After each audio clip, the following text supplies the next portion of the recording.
Visakha Manakondur BRS కార్యకర్తల సమావేశంలో హరీష్ రావు మాట్లాడుతున్నారు. లైవ్ చూద్దాం. పైసలు లేవంటాడు, నన్ను కోసుక తింటారా అంటాడు, ఖజానా ఖాళీ ఉందంటాడు. ఖజానా ఖాళీ లేదు, రేవంత్ రెడ్డికి మనసు లేదు. ఇవాళ ఫ్యూచర్ సిటీలో 100 కోట్ల రూపాయలతో రేవంత్ రెడ్డి క్యాంప్ ఆఫీస్ కట్టుకున్నాడు. ఎంసీహెచ్ఆర్డీలో 100 కోట్ల రూపాయలతో క్యాంప్ ఆఫీస్ కట్టిండు. సెక్రటరియట్ లో కోట్ల రూపాయలు ఖర్చు పెట్టి వాస్తు కరెక్షన్ చేసిండు. పోలీసుల కోసం కేసీఆర్ గారు పోలీస్ కమాండ్ కంట్రోల్ రూమ్ కడితే అందులో ఒక క్యాంప్ ఆఫీస్ కట్టుకున్నాడు. ఎన్ని క్యాంప్ ఆఫీసులు కడతావు? క్యాంప్ ఆఫీసుల మీద 100 కోట్లు ఖర్చు పెట్టడానికి నీకు డబ్బులు ఉంటాయి. మెస్సీతో ఫుట్బాల్ ఆడడానికి 100 కోట్లు ఖర్చు పెట్టడానికి నీకు డబ్బులు ఉంటాయి. అందాల పోటీలు నిర్వహించడానికి 100 కోట్ల రూపాయలు నీకు అందుబాటులో ఉంటాయి. వేరే రాష్ట్రాల్లో ఎన్నికలు జరిగితే 100 కోట్ల మూటలు పంపడానికి నీకు డబ్బులు ఉంటాయి. పేపర్లలో ఫుల్ పేజ్ యాడ్లు, జాకెట్ యాడ్లు తెలంగాణలో, దేశంలోని అన్ని రాష్ట్రాల్లో. మొన్న కేరళలో ఎన్నికలైతే కేరళలో మన తెలంగాణ గురించి అడ్వర్టైజ్మెంట్ ఇస్తాడు. ఢిల్లీలో ఎన్నికైతే ఢిల్లీలో పోయి తెలంగాణ గురించి అడ్వర్టైజ్మెంట్ ఇస్తాడు.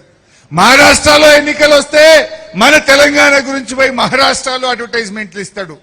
100 కోట్ల రూపాయల తెలంగాణ ప్రజలు కట్టిన పన్ను, తెలంగాణ ప్రజల సొమ్మును ఇవాళ అన్ని రాష్ట్రాల్లో ఫుల్ పేజ్ యాడ్ల పేరు మీద ఖర్చు పెడతా ఉన్నాడు.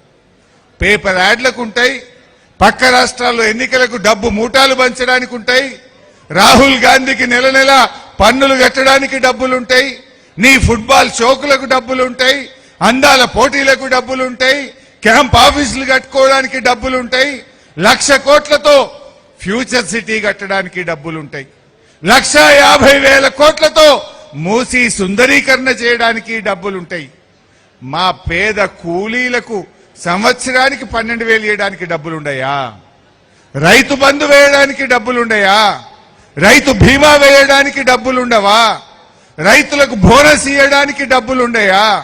అవ్వ తాతలకు 4,000 పెన్షన్ ఇవ్వడానికి డబ్బులుండవా?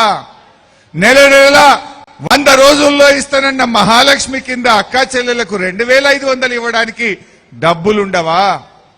అంటే డబ్బులు లేక కాదు, రేవంత్ రెడ్డికి పేదలంటే గిట్టదు.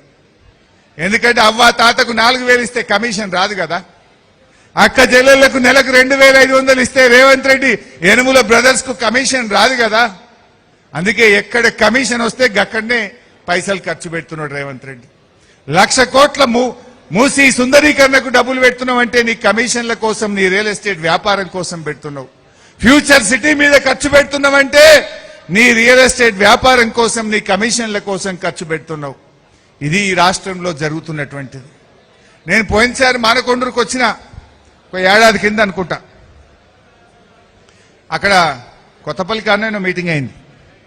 ఆ రోజు మీటింగ్ లో నేనేమన్నా అంటే, అరే రేవంత్ రెడ్డి దేవుని మీద ఒట్టు పెట్టి 15 ఆగస్టు కల్లా రుణమాఫీ చేస్తా అని దేవుణ్ణే మోసం చేసిండు రేవంత్ రెడ్డి.